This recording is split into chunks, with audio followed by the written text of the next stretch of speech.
4 times in 4 days, Russian military aircraft fly off U.S. coast. Russian military aircraft were spotted flying off the coast of Alaska for the 4th time in as many days, a U.S. defense official told CNN on Friday. The 2 most recent sightings occurred late Wednesday and on Thursday, with the first involving 2 Il-38 maritime patrol aircraft and the second involving 2 Tu-95 nuclear-capable Bear bombers. Russian aircraft never entered U.S. airspace, and it is unknown at this time whether the U.S. Air Force scrambled any aircraft in response to either occurrence. The bombers entered the Alaskan Air Defense Identification Zone 700 nautical miles southwest of Anchorage, significantly farther from the U.S. coastline than 2 other encounters that occurred on Monday and Tuesday. While these flights pose no real military threat, U.S. defense officials are taking notice of the high frequency at which they've occurred this week. There is no other way to interpret this other than as strategic messaging, the official told CNN. Earlier in the week, U.S. defense officials called recent sightings of the bombers nothing out of the ordinary, itself an indication that both nations are towing the line between routine military posturing and escalating provocation. On Monday, U.S. F-22 fighter jets intercepted 2 Russian bombers in international airspace 100 miles from Kodiak Island, Alaska.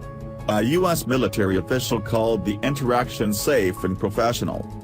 Less than 24 hours later, a U.S. surveillance aircraft responded to 2 Russian bombers that were spotted in the same area, this time flying 41 miles off Alaska.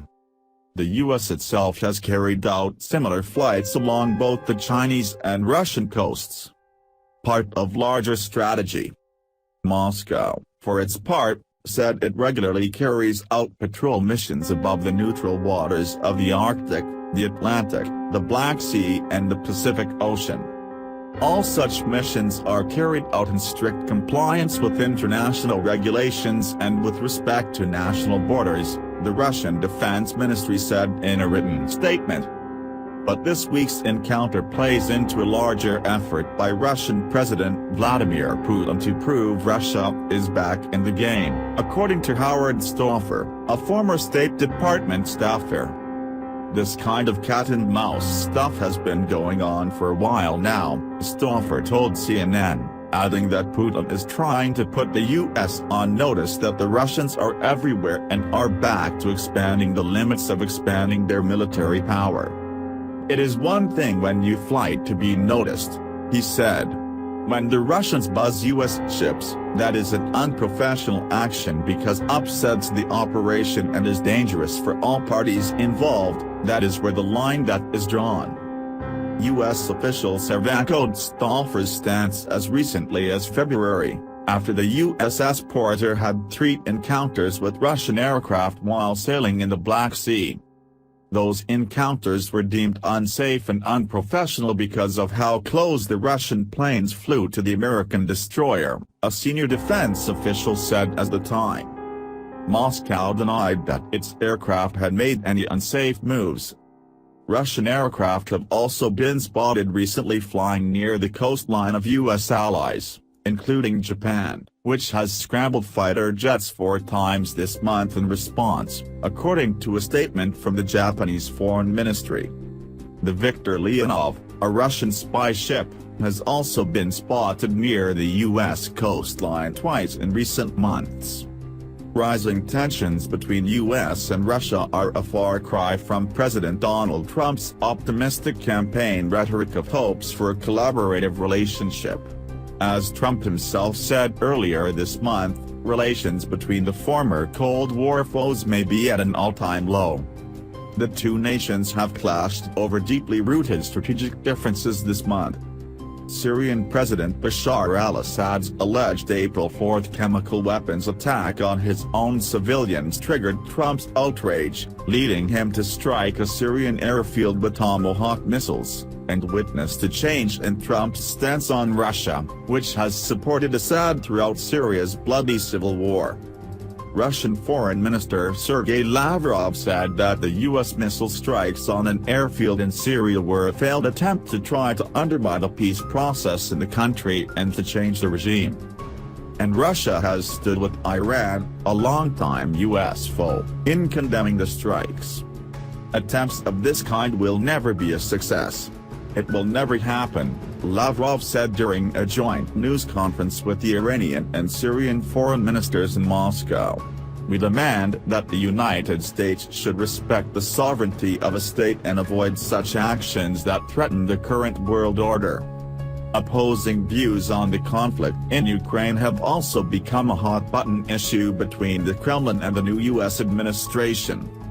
In February, Russia's foreign ministry also indicated that it intends to keep Crimea and not return it to Ukraine because it considers it to be part of Russia, a stance that the Trump administration has said it directly opposes.